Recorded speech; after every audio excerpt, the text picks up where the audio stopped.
Bonjour à tous et bienvenue dans votre émission Actu Éco. Pour ce nouveau numéro, nous avons le plaisir de démarrer par le FMI a validé plusieurs revues des programmes économiques du Bénin, débloquant ainsi 90 millions de dollars, signe de sa confiance renouvelée. Cette décision salue les réformes budgétaires ambitieuses du pays, notamment la réduction du déficit à 3% du PIB, attente un an avant l'échéance. Le budget 2025 vise à consolider ses acquis tout en renforçant la stabilité macroéconomique. Le FMI encourage le Bénin à poursuivre ses efforts pour une croissance plus inclusive et durable. Le pays reste engagé dans la lutte contre le changement climatique via la Facilité pour la résilience. Cette reconnaissance internationale renforce la crédibilité du Bénin au sein de l'UEMOA. L'Afrique se trouve à un tournant décisif avec la possibilité de générer jusqu'à 5 000 milliards de dollars d'économies et 2,2 millions d'emplois d'ici 2050 grâce aux énergies renouvelables. Le continent encore peu dépendant des infrastructures fossiles peut sauter directement vers un modèle 100% vert.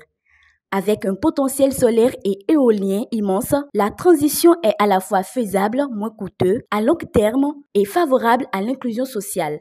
Le développement des énergies renouvelables permettrait d'atteindre l'accès universel à l'électricité, surtout en zone rurale. Le rapport plaide pour des mécanismes de financement innovants, dont les GTP, les DTS et l'annulation de dettes. Ce virage énergétique pourrait faire de l'Afrique un modèle de croissance durable à l'échelle mondiale. Le groupe camerounais Prometal a été doublement primé à la Finance Week 2025 pour son rôle moteur dans la relance industrielle en zone CEMAC. Il a reçu le prix du leadership de l'investissement industriel pour ses projets ambitieux, notamment une usine sidérurgique au Gabon et un complexe de transformation d'aluminium à Douala. En 2024, Prometal a investi plus de 175 milliards de francs CFA dans l'expansion de sa capacité de production. Grâce à ses unités PM4 et PM5, il est devenu leader régional du film machine et des bouteilles de gaz. Son PDG, Aïssan El Jamal, a été distingué pour son leadership visionnaire. Prometal joue un rôle stratégique dans les grandes infrastructures camerounaises. Le Cyber Africa Forum 2025 s'est tenu à Cotonou, réunissant experts, décideurs et entreprises autour de la résilience des écosystèmes numériques africains. Sous le thème du changement de paradigme en cybersécurité, l'événement a souligné l'urgence d'une stratégie collective